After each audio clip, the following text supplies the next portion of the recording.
Hi, my name's Rowena, and last week my sister called me selfish because I refused to share a hotel room with her dog and her kids. She said I was ruining the family trip, but they'd already booked the room for me. They'd already packed the dog bed in my car. They never even asked. And when I stood my ground, they called me ungrateful, just like every time I dared to want a moment to myself. But this time, I didn't go quiet. I brought receipts. And what happened next? Let's just say someone finally got left out. Before we dive in, what time are you listening and where from? Drop a comment below.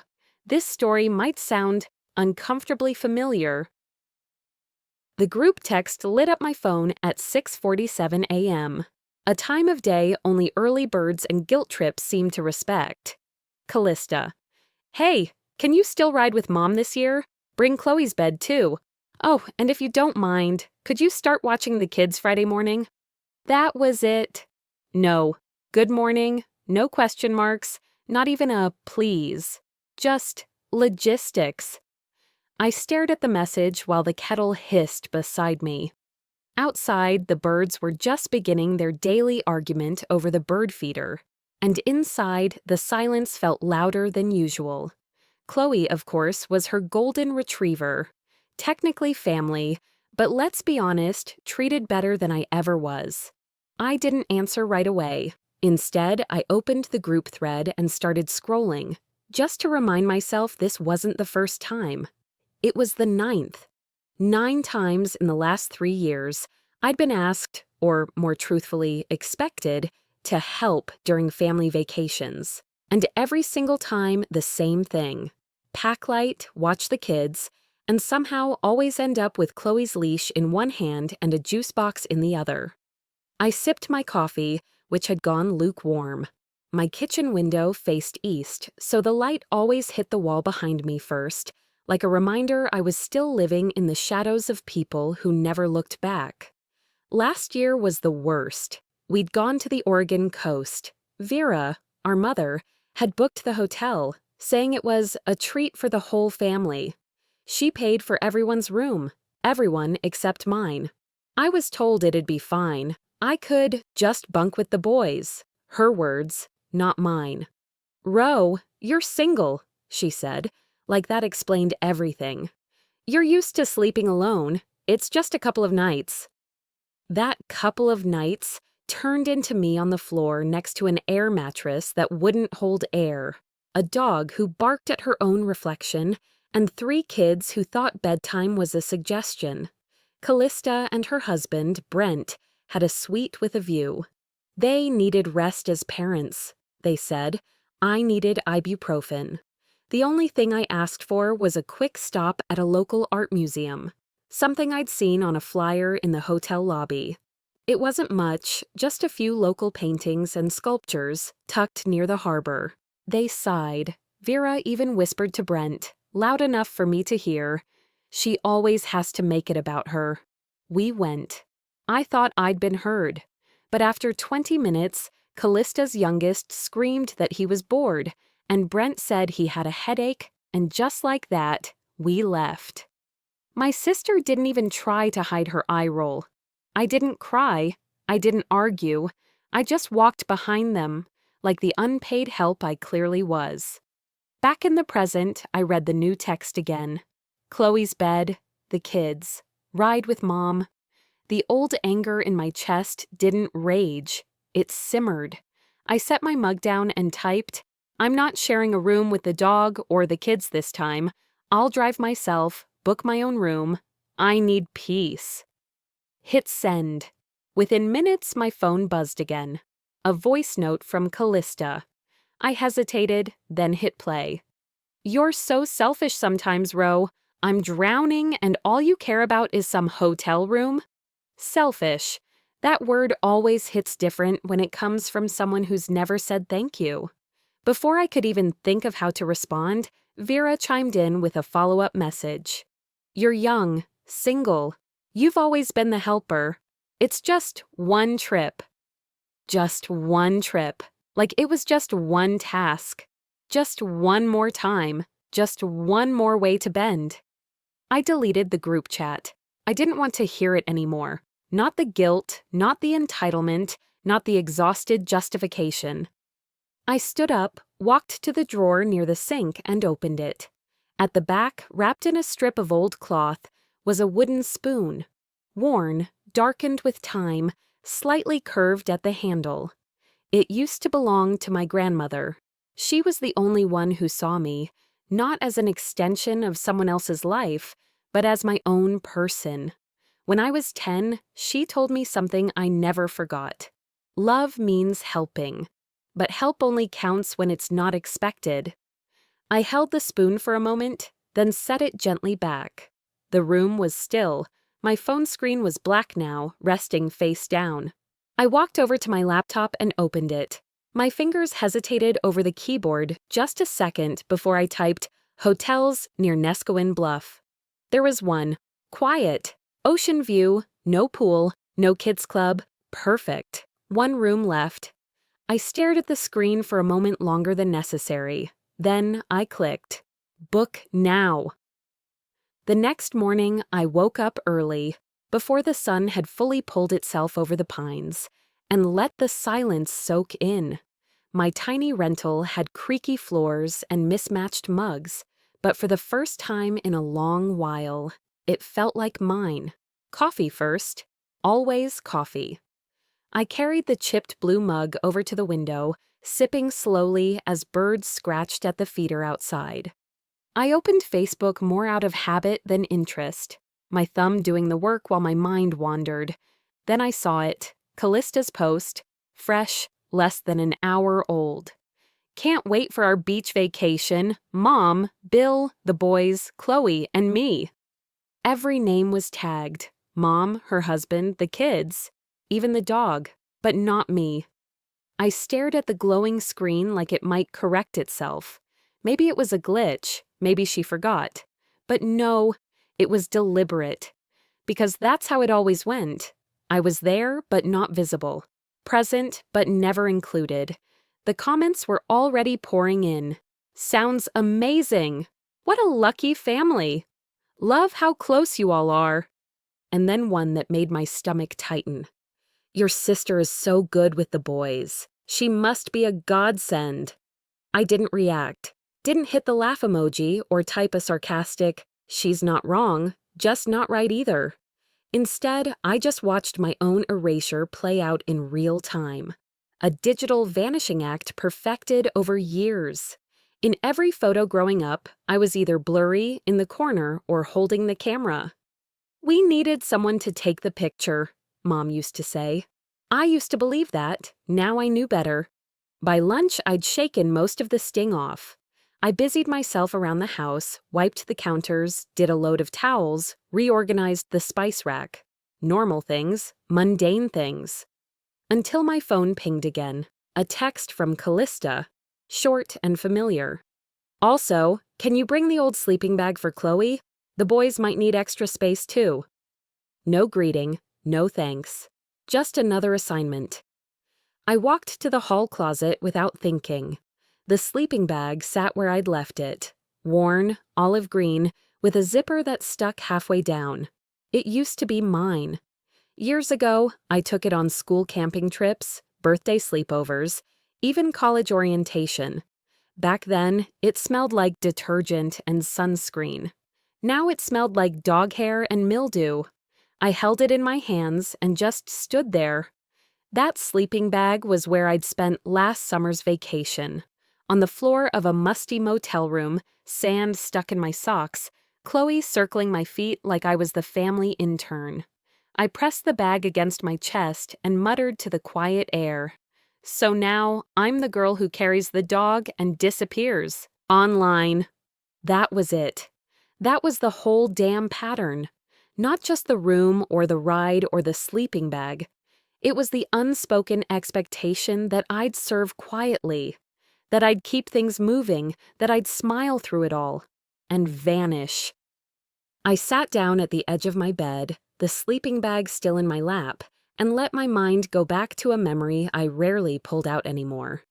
It was a Christmas photo, maybe 2004. Everyone posed in front of the fireplace, Callista holding the youngest, Mom in red lipstick, Dad with his hand on her shoulder. I remembered because I took it. I remembered because when it was printed and framed, the caption read, "All of Us, Christmas 2004. I wasn't in the picture. I wasn't us.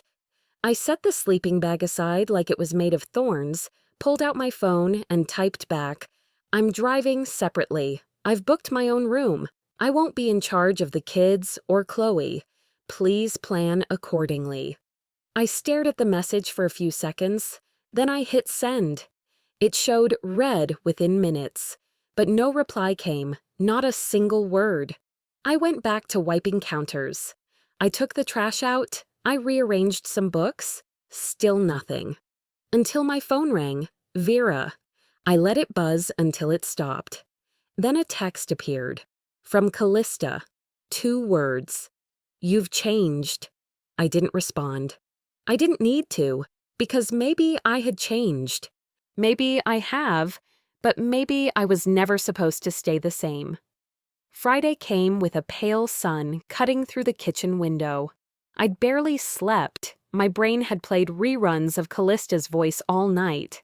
But despite the tiredness, I woke with purpose. I wasn't going to the beach with them, not the way they expected. Still, I'd picked up a little gift bag for my nephews, a pair of matching shark print hats they'd once begged for at the farmer's market.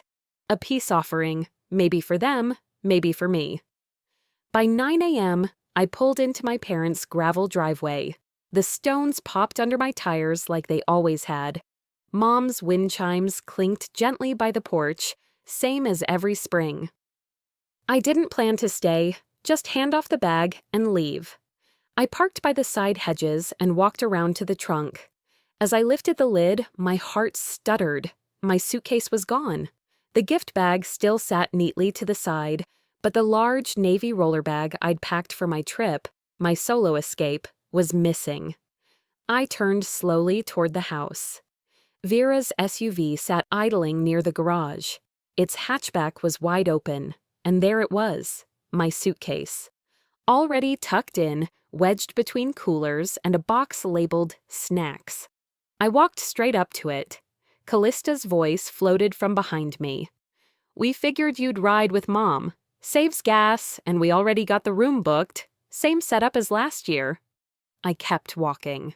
Vera appeared on the other side of the car, casually adjusting the seatbelt over a car seat. "I thought it made the most sense," she said. "You've always come with us, and I figured we'd keep everyone together. You don't need to drive all that way alone." I crouched down, unzipped the front pouch of the suitcase. My notebook was still inside. It was definitely mine. I didn't answer.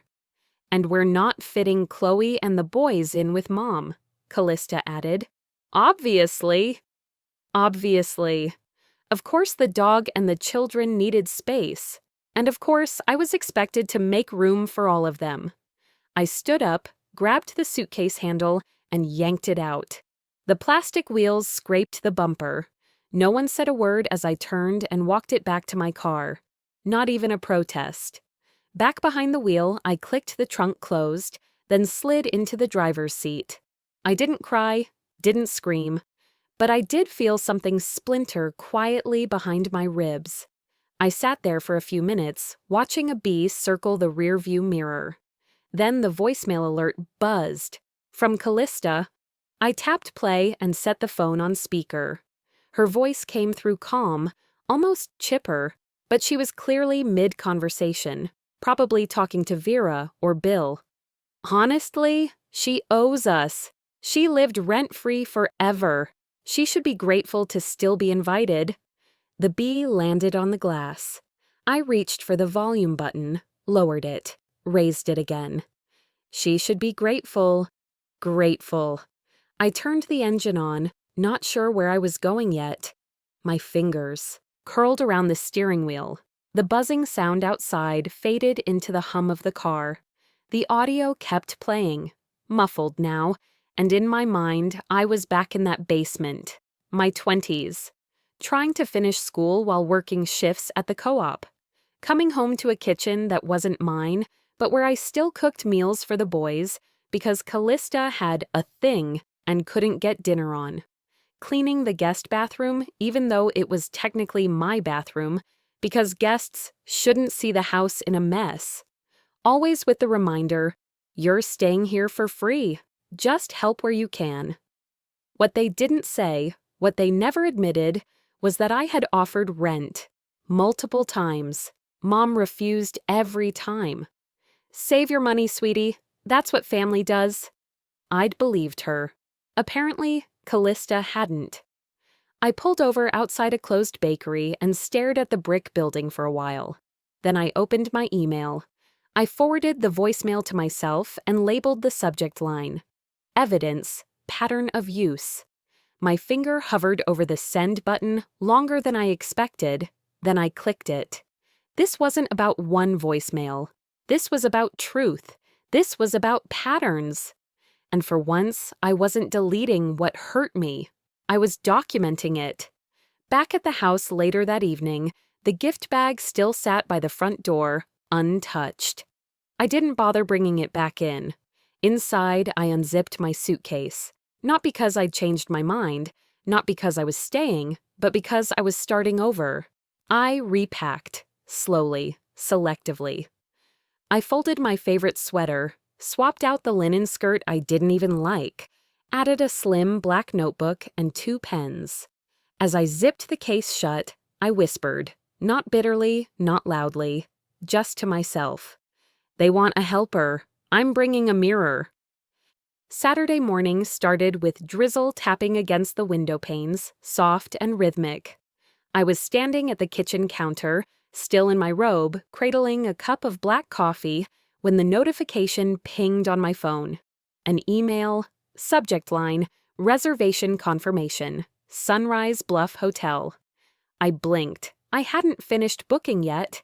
I'd chosen a room but never completed payment. I opened it. There it was. Confirmation for the Seaview Family Suite. 2 queen beds, adjoining crib, pet-friendly, check-in, tomorrow afternoon. But the billing information, it wasn't under my name, it was Callista's. I stared at the screen a moment, then dialed the hotel. Sunrise Bluff Hotel, this is Dana. How can I help you?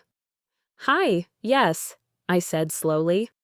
I got a reservation email, but I didn't finish booking anything. Can you check who made it? There was a pause, then the sound of clacking keys. Sure. Let's see. Yes, you're confirmed for the family suite. The reservation was finalized by a Callista Dorn. She mentioned you're her sister and aunt to the children. Said you'd be arriving early to get things set up. I pressed the phone tighter against my ear. That's not what I booked. I was trying to reserve a solo room. Another pause. I'm sorry, ma'am, but this reservation is under her name. You're listed as the primary guest, but all changes would have to go through her now. I thanked her, calmly, hung up, calmly. Then I dressed, grabbed my keys, and headed straight to the Rusted Fork, the brunch spot Mom and Callista loved.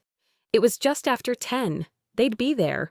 And they were, already seated by the window with their mimosas and smug faces. Callista noticed me first. Oh, you came after all. I didn't sit. I placed my phone on the table, screen facing them. The hotel email was open, and her name glared from the header like a flashing red light. You booked the room, with your kids, for me. She blinked innocently. Well, you didn't confirm anything. I figured you'd forgotten. I was helping. Helping, I repeated, almost amused. By signing me up to be the nanny again? Callista shrugged. We just assumed you'd come around. It's what you do. Vera chimed in gently, as if this were all some sweet misunderstanding. Honey, we thought this way you'd feel included. It's just easier to keep the family together. Together? I laughed once. Dry and short. You didn't even ask me.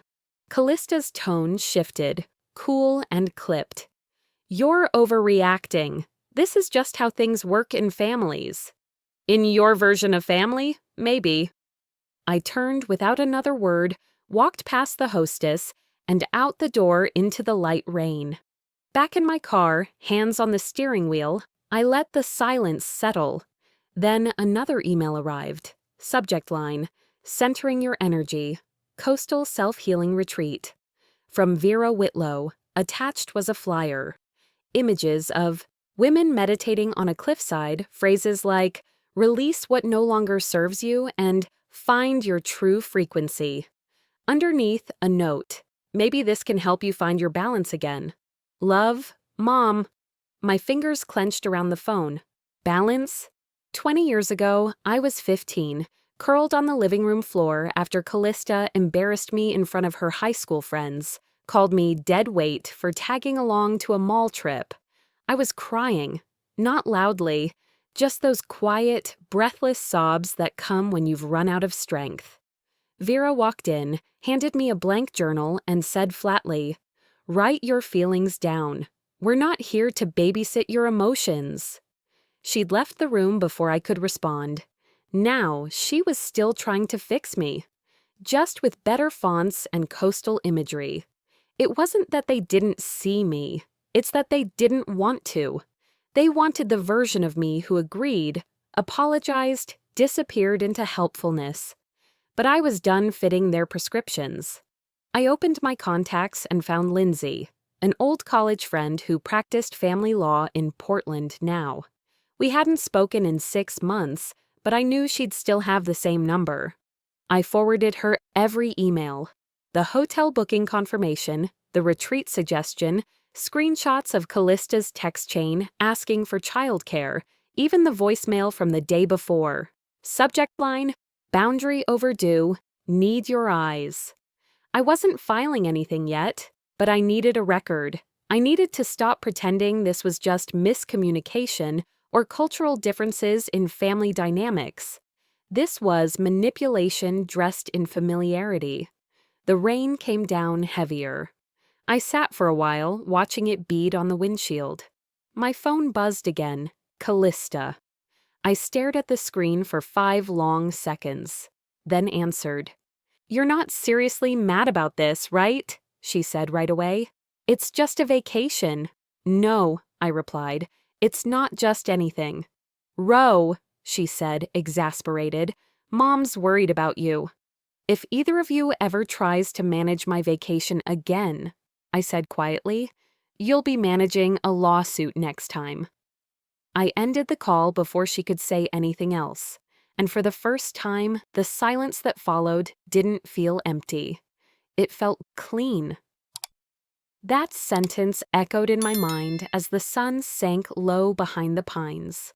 I was back home, porch light flickering on automatically, casting a soft glow across the weathered boards beneath my bare feet.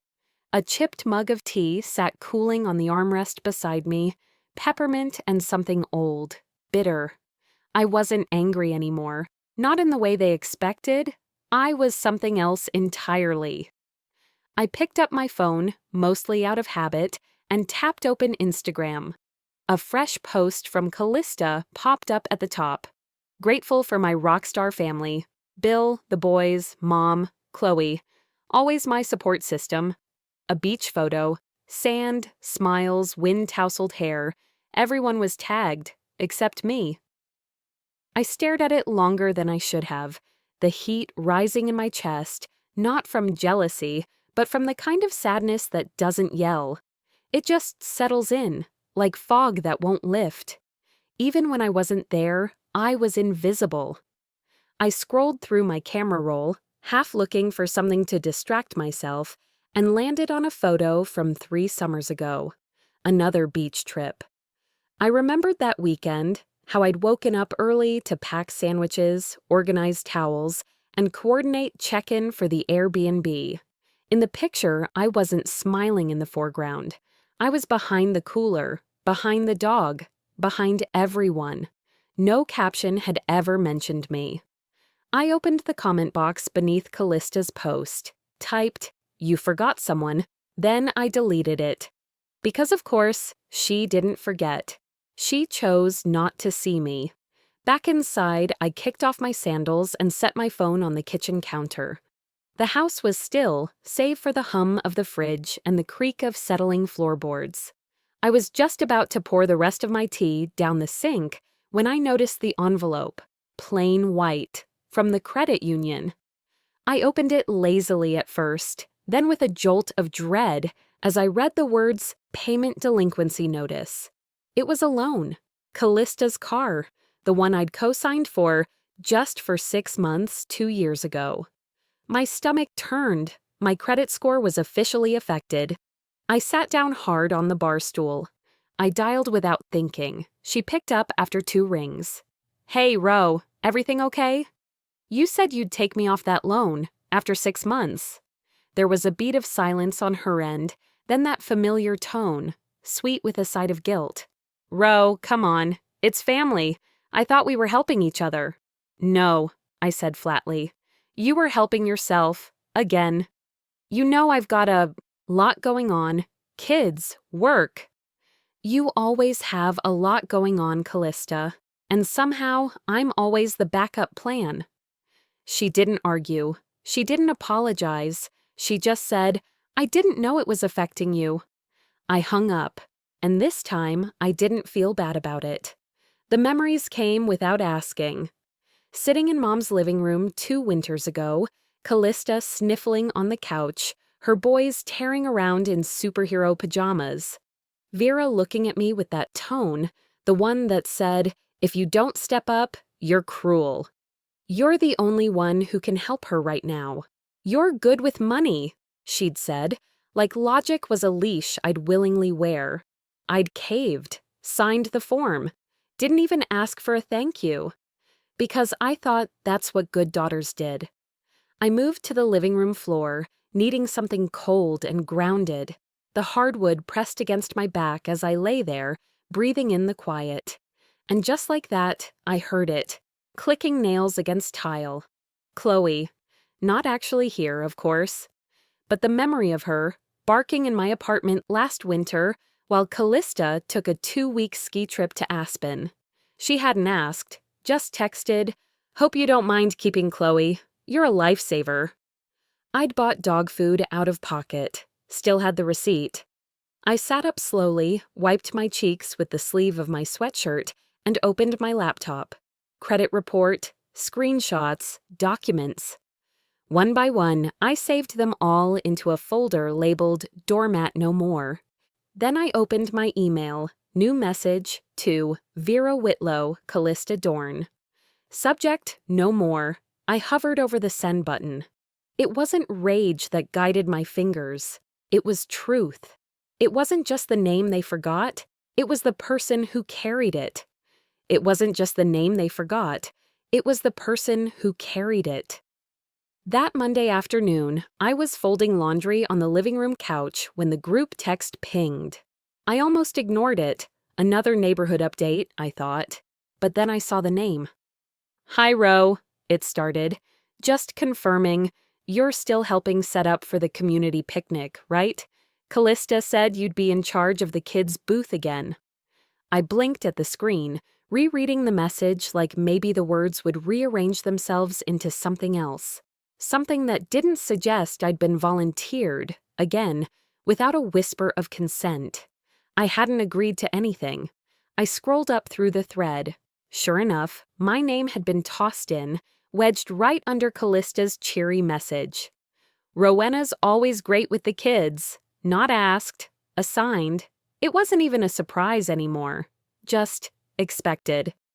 I stood up, walked slowly to the kitchen, and leaned on the counter, phone still in hand. My thumb hovered over the reply button. "They do it everywhere," I whispered. "Even in spaces they don't own." I didn't send a response. Not yet. Instead, I found myself drifting toward the hallway closet. I wasn't even sure what I was looking for. Maybe the box of picnic decorations I'd packed away last year. Something to make the intrusion feel justified. What I found was something else entirely.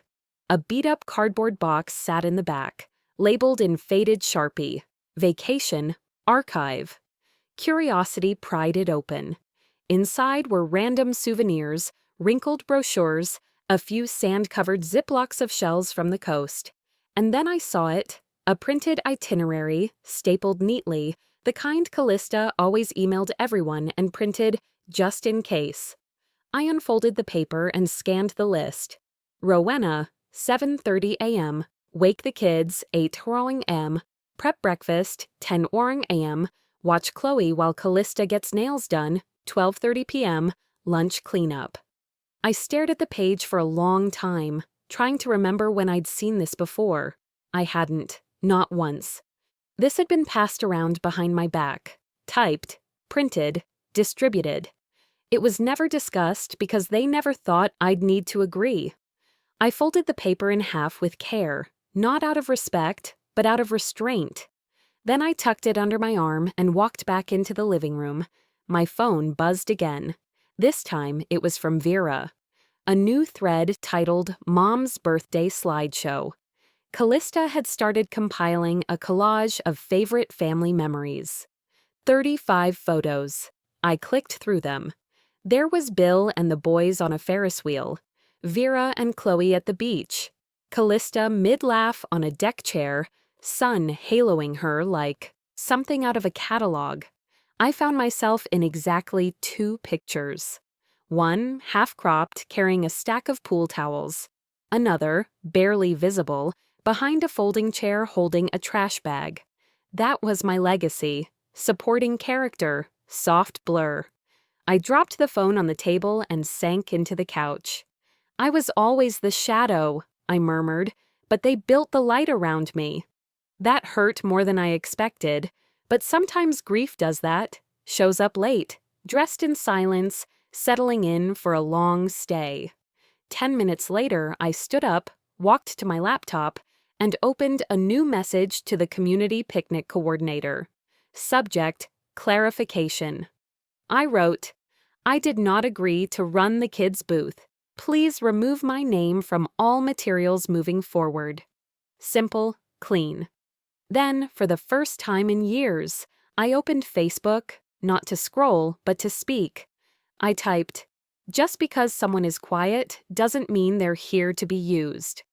I didn't add hashtags, didn't tag anyone. I just hit post. It spread faster than I thought it would. Private messages trickled in, some from neighbors, some from old college friends. I've been there too. This hit me hard. Thank you for saying it. Not loud, but enough.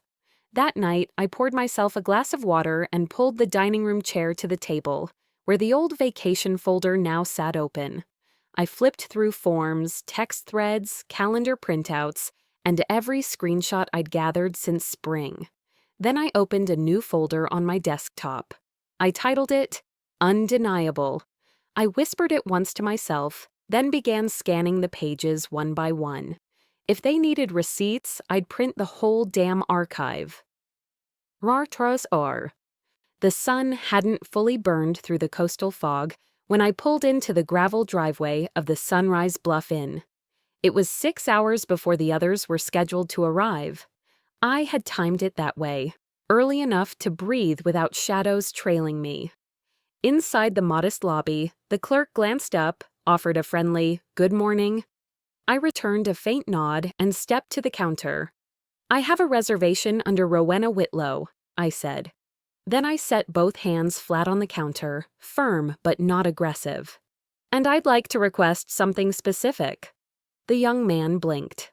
"Of course, ma'am. What do you need?" "I need my room information kept completely private. No one else is to be told my room number, no key copies, no letting anyone check in on my behalf. No exceptions." He straightened. "Understood." I exhaled. "Thank you." Minutes later, I stepped into the room they'd assigned me. Quiet, cool, facing the dunes. I dropped my bag onto the bench and just stood still. For the first time in years, I'd gotten exactly what I asked for. Then I saw it, on the nightstand by the bed, a small navy blue napkin folded into the shape of a flower. A forget-me-not. My chest tightened. Grandma used to fold napkins like that when I was a girl, back when we'd set the table together in her old farmhouse kitchen. Small touches matter, she'd always say, and in that moment, far from anyone's interference, I smiled. Not the performative kind I wore around my family, but one that came from somewhere steadier, somewhere mine. By 6:30 that evening, I was showered, dressed in a loose cardigan and jeans, and ready to show up for the first family dinner. Not for them, but for myself. The restaurant was one of those upscale coastal places that made seafoam look expensive. Callista was already there, waving too hard, her boys squirming in their seats. Vera smiled like she'd practiced it in the mirror. As I approached, I noticed the layout. 3 chairs at one end, adult-sized linen napkins, wine glasses.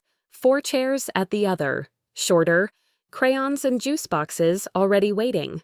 In between? 1 empty seat, wedged between the high chair and Chloe's dog bed, which someone had shamelessly brought into the dining room. Callista gestured toward it. "We saved you a spot, Ro, right where you usually sit." I paused, nodded, and walked right past it. "Actually," I said, voice light as air, "I think I'll sit at the far end tonight." And I did. I pulled out the seat furthest from the juice boxes and the paw prints and settled in as if I owned it. Callista stiffened. Vera's smile twitched. "It's not about rebellion," I thought. "It's about position. I'm done being the extra chair." Dinner went on. Small talk. Overcompensated laughs. More wine than the conversation required. Then came dessert. Vera leaned toward me, her voice low but sharp enough to slice pie crust. "Don't ruin this for your sister. Not everything's about proving a point." I didn't flinch. I looked her in the eye and said, "Then maybe stop giving me one to prove." The air at our end of the table grew still. Bill glanced up from his plate, spoon hovering midair, but, true to form, he said nothing. I stayed until the check came. Then I stood, thanked the waiter, and left without saying goodnight. Later, just after 10, I stepped out of my room for a walk. The air was thick with salt and something heavier, something old. I barely made it down the hall before Callista emerged from the shadows, arms crossed. "You think you're better than us now?" she snapped. "You think you're some kind of victim?" Her voice was low, angry, but not desperate. No, this was controlled rage, strategic. "You've always been ungrateful," she hissed. "Everything you've had came from this family." I kept my hands loose at my sides. "That's funny," I said, calm as still water, "because I've got all the receipts that say otherwise." And I walked past her. Didn't wait for a comeback, didn't need one. The next morning, as the sun broke through the last of the marine layer, I sat at the desk in my room, sipping strong coffee. I pulled up the HOA's private member email list, the one Vera used to share newsletters and fundraising photos, and I attached a file. Family 2021, Deposit Confirmation. It was a screenshot from my bank, payment for $3,200, 2 rental homes, 7 nights. Then I hit send. 5 minutes later, a reply came. "This contradicts what your mother told us. Thank you for clarifying." I didn't reply. I didn't need to. That evening at dinner, the atmosphere had changed. Callista's wine glass trembled slightly as she lifted it. Vera smiled too wide, too fast, like she was hosting an event that had slipped from her fingers. Bill barely looked up from his grilled halibut. No one made eye contact with me. No one said my name, and yet it rang in every silence. The house may still stand, but the foundation just cracked. By 6:30 the next morning, the coastal fog had rolled back in, draping everything in a heavy silence. I stood barefoot on the cold tile floor of my hotel room, sipping the last inch of lukewarm coffee, when the knock came. It started soft, tentative, almost polite. Then, again, firmer.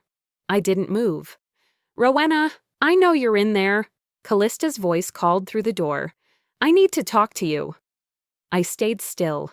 A pause. Then the rattle of the doorknob. She actually tried it. The deadbolt clicked under her hand, a quiet defiance. Of course she assumed she still had a key, or access, or say. I backed away from the door and sat on the edge of the bed, breathing slow, centered. She pounded once more, let out a sigh loud enough for the whole hallway to hear, and then I heard her footsteps retreat. I stayed there for 10 more minutes. By the time I arrived downstairs for breakfast, the rest of the family was already seated at the long windowed table, a view of the waves crashing in the distance. No one looked up when I walked in. I pulled my chair slowly, deliberately. Sat opposite Vera, with Callista directly to my left. Her face was still flushed, her smile forced. We were halfway through coffee and scrambled eggs when Callista set her fork down with a loud clink. "Why are you doing this, Rowena?" I turned my head, slowly. "Doing what?" "This whole thing. The emails, the documents." Her voice cracked. "You're trying to embarrass me. You're turning people against us." I reached into my tote bag and laid down a neat stack of papers in front of her.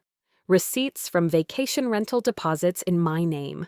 Screenshots of emails asking me, never thanking me, for childcare, errands, chores.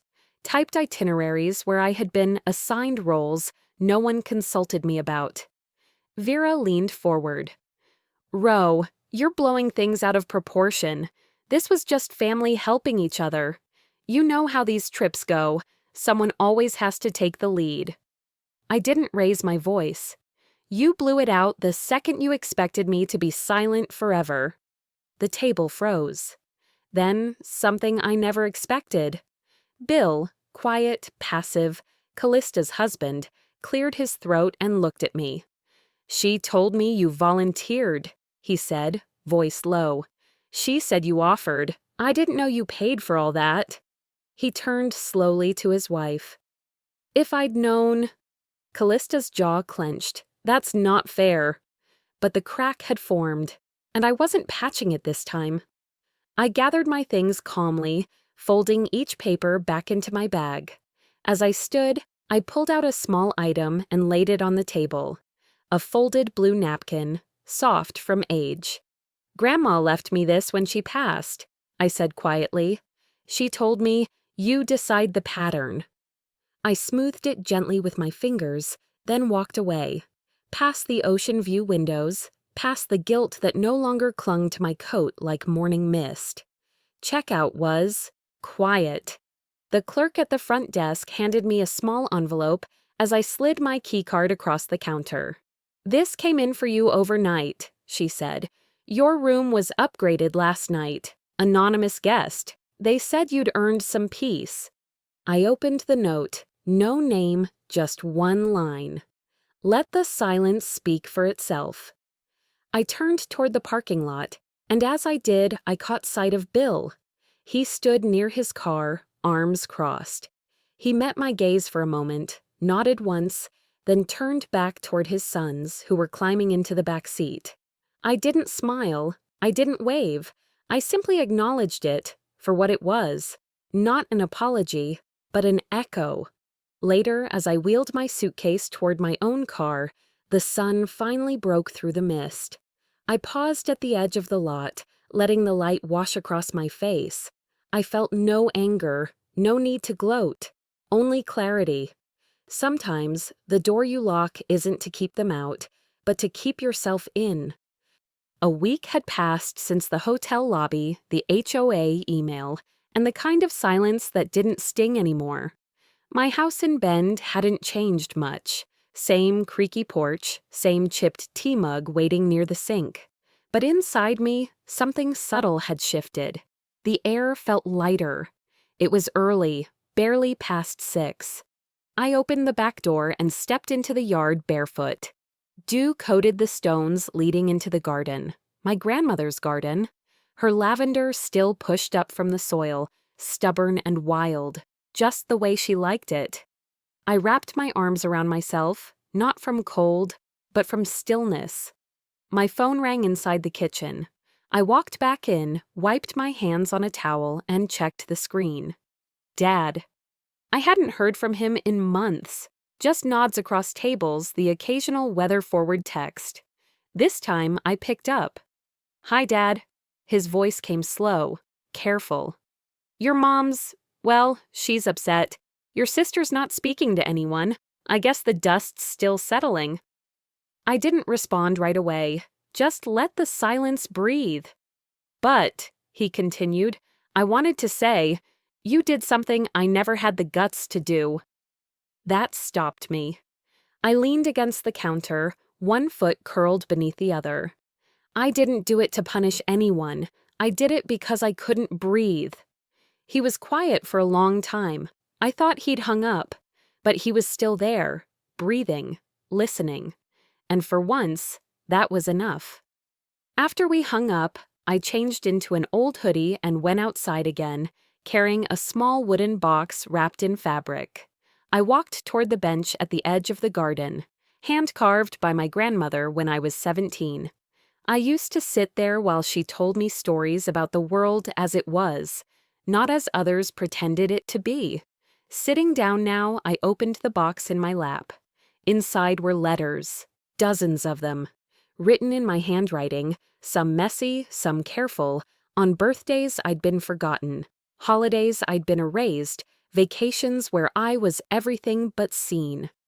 I pulled out one folded in a napkin, the one I wrote the night I slept on the floor beside Chloe, while Callista and Bill snored in comfort above me. I held it to the sunlight, read the final line to myself. You deserved more than that, and you finally gave it to yourself. I set it in a small clay bowl beside me and lit the match. The paper curled slowly, the ink twisting in the flames. I didn't cry, just watched it turn into something weightless. Later that morning, I went to the corner of the garden and began digging a small trench. The soil was soft this year. Oregon had been kind. I planted thyme, rosemary, and lemon balm. This spring, the garden was just for me. As I wiped the sweat from my brow, my phone buzzed. A text from Bill. "The boys still talk about your crystals.